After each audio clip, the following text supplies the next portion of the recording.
The Truth the Girls. Hi everyone, Truth the Girl Sonia here, and I want to talk about the adpocalypse and what may actually be behind it. Okay, adpocalypse, it's the apocalypse concerning the ads on YouTube, and apocalypse is not an overstatement. There are people whose channels had turned into businesses with multiple employees, with full studios with a budget, who are seeing their revenue now go to zero. I mean, completely defunded.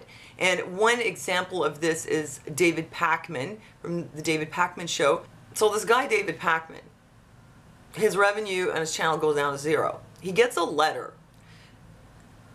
that had been sent to YouTube by one of his advertisers. He's got, how can I put it? He's got like an, advertisers can choose where they want to advertise. And one of the advertisers who had chosen to advertise specifically on the David Pakman Show because she likes his content, she wants her ads there. Well, for some reason, in spite of what she wants, YouTube had decided not to put any ads there. So she sent a letter asking, well, what is going on?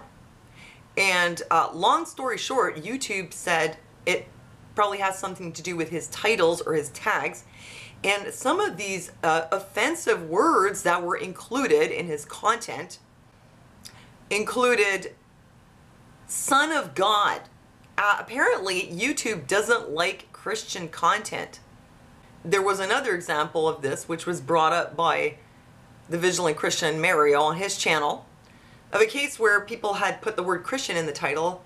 I'm just thinking now YouTube's just going to demonetize me just for mentioning the word Christian, because it's so offensive. Well, they had put Christian moms against dabbing in the title. And apparently that was enough to get it demonetized. Sometimes it's not actually demonetized, like officially you're still allowed to run an ad, but YouTube will make sure that the algorithm sends you to the bottom of the pile and you don't actually get any ads served. So what does that tell you? That some of the words that are going to flag you are Christian or Son of God. What does that tell you? Because, you know, their official story is that these big advertisers didn't like being paired with hate speech content. Yeah, fair enough. You don't want your Coca-Cola ad on some jihadi video. I get it. But, you know, that's not what's really happening. What's happening is channels that are just talking about the same stuff as CNN, it's getting flagged, demonetized. It's too sensitive. And, you know, it doesn't stop there. As we're finding out now, all you got to do is have Christian or God or Son of God somewhere in there. And whoa, whoa, whoa, that's extremist.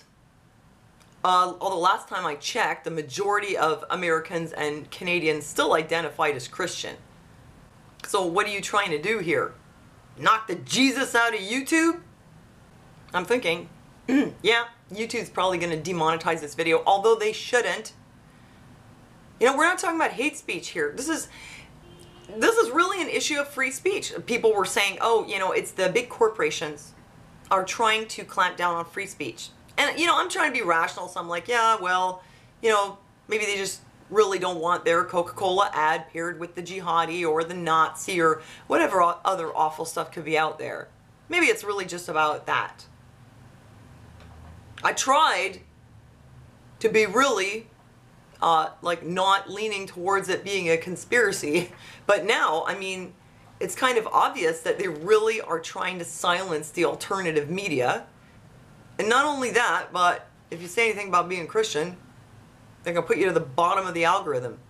It's kind of ironic that people are saying that they want to turn YouTube into like Disney YouTube, because actually if you watch Disney movies, although on the surface it's family friendly, but inside the movies there's a lot of imagery, like little hidden words and imagery, and stuff that's actually not family friendly. It's like subliminal messages in their content. So why do you keep saying Disney? It's actually a really bad example. Or maybe it's not.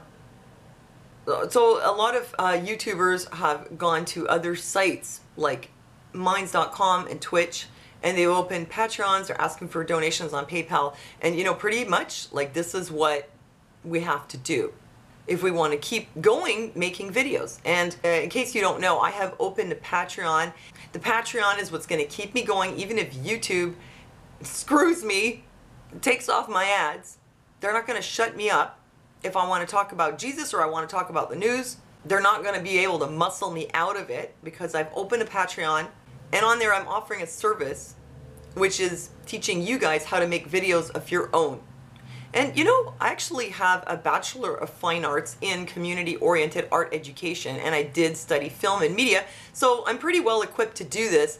And I feel like God has put it on my heart to share the knowledge and experience that I have with other people to help them explore their own creativity and to help people communicate about what's important to them. This is actually something I'd like to do, whether it's online or offline, but if I do it online like this, with your help, this is going to enable me to keep making videos on YouTube as well. And I've made it super accessible for only $1 patronage. You can have access to my basic series all about making videos. So thank you for your patronage, and I hope to see you there in my video academy. And thanks for listening to me, and I'll see you next time.